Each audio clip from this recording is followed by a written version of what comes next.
নষ্ট হয়ে যায়। আবার অনেকে বলে ওযু নষ্ট হয় না, কারণ ওযু ভঙ্গের কারণের মধ্যে নাকি হাঁটুর উপর কাপড় ওঠার কথা নাই। এক্ষেত্রে শরীয়ত কি বলে? খুব সুন্দর প্রশ্ন, এবং এই ভুল ধারণাটা আমাদের এই অঞ্চলে একটু বেশি। এই অঞ্চলে মানুষের মধ্যে দেখা যায় যে এই ধরনের ধারণা একটু বেশি। হাঁটুর উপরে কাপড় উঠলে বলে যে ওযু চলে গেছে। আসলে কি যায়? না।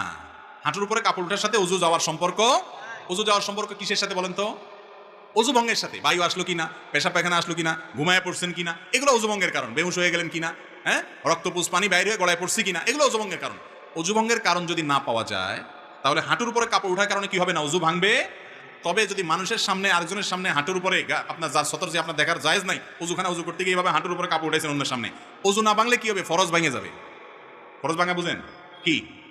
সতর ঢাকা ফরজ না, সেটা ভেঙে যাবে। সেটা ভাঙলে গুনাহ হবে না?